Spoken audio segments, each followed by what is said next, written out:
मेरा नाम डॉक्टर वीरेंद्र चौहान है। मैं वोकहार्ट हॉस्पिटल मुंबई सेंट्रल में एज अ सेंटर हेड काम कर रहा हूँ। हर साल जून के फर्स्ट संडे को कैंसर सर्वाइवर डे सेलिब्रेट किया जाता है। कैंसर सर्वाइवर डे सेलिब्रेट करने का एक रीज़न ये होता है that we would like to spread that message in the community that cancer doesn't mean cancel.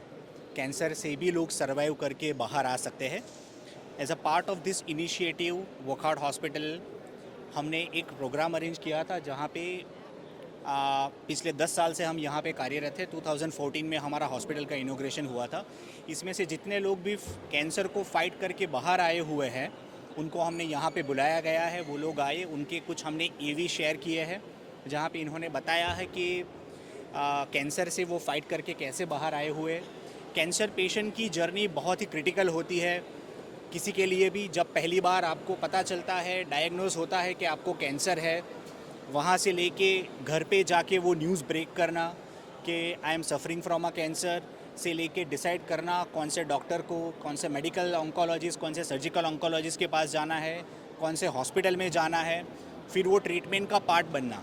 There are different kind of procedures. किसी पेशेंट को सिर्फ सर्जरी से रिलीव हो जाता है, किसी पेशेंट को सर्जरी और कीमो लगता है, किसी पेशेंट को सर्जरी, कीमो और रेडिएशन थेरेपी। सो ये तीनों स्पेशलिटी का हमेशा कॉम्बिनेशन रहता है।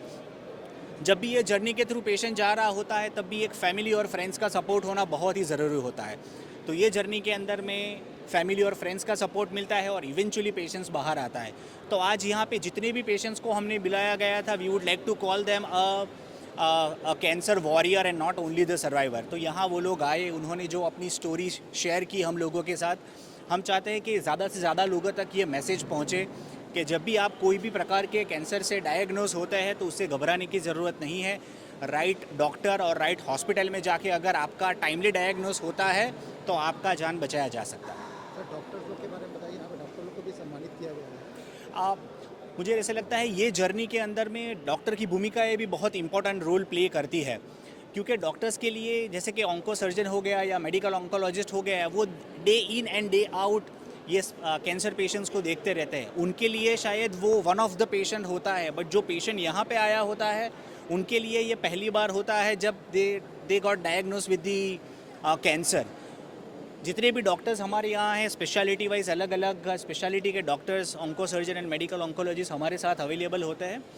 उनका जो भी टाइम देने का रीज़न दिया गया है वो हमारे यहाँ हमेशा होता है कि कोई भी एक पेशेंट कंसल्टेंट के लिए आता है, वो consultancy minimum 15 minutes to 30 minutes तक दिया जाता है। और हम प्रेफर करते हैं कि पेशेंट अकेला ना आए और फैमिली के साथ आए। कई बार ऐसे होता है पेशेंट एक बार डायग्नोस होता है, फिर फैमिली के भी काफ़ी सारे क्वेश्चन होते हैं। कितने कीमो साइकिल होंगे, कितने रेडिएशन होंगे, कौन सी सर्जरी होगी, कितने दिन में होंगे, अगर माउथ कैंसर है तो कितने दिन लगेंगे, स्टिचेस कहाँ पे आएंगे, मुंह पहले जैसे रहेगा कि नहीं रहेगा, रेगुलर जो डे टू डे एक्टिविटीज़ है वो कर पाएंगे नहीं कर पाएंगे। इसीलिए हम प्लान करते हैं कि एक जॉइंट कंसल्टेशन हो जहाँ पे फैमिली मेम्बर्स पेशेंट के उनके साथ आए और एक जॉइंट कंसल्टेशन प्लान किया जाए जहाँ वो भी पूछना चाहे वो सारे सवाल वो डॉक्टर से पूछ सकते हैं। डॉक्टर साहब, सबसे कॉमन कैंसर कौन से हैं जो बहुत ज़्यादा तादाद में लोगों को हुए हैं, और उनके बारे में आप क्या बताएंगे कि उनको किस तरीके से, मतलब बहुत जल्दी अगर आके टेस्ट करा लें तो उसको क्योर कर सकते हैं अर्ली स्टेज डिटेक्शन में? बहुत ही अच्छा सवाल पूछा है आपने। अगर हम पिछले 5 साल का अगर डेटा देखेंगे, not only for our hospital, across the India, जो टॉप 3 टॉप 4 कॉमन कैंसर जो अभी चल रहे हैं, एक पहले नंबर पे ब्रेस्ट कैंसर आता है। मैक्सिमम लोग होते हैं वो डायग्नोस होते आते हैं जो है ब्रेस्ट कैंसर की वजह से होता है। दूसरा होता है ओरल कैंसर, माउथ कैंसर जो हम जिनको बोलते हैं, और तीसरे नंबर पे अभी आ रहा है लंग कैंसर। तो ये 3 कैंसर होते हैं जो मैक्सिमम नंबर अभी हमको यहाँ पे देखने में आ रहा है। काफ़ी सारी चीज़ें हैं जो कैंसर स्क्रीनिंग प्रोग्राम चालू हुए हैं जो काफ़ी सारे लेबोरेटरी है और हॉस्पिटल्स है वो करते हैं।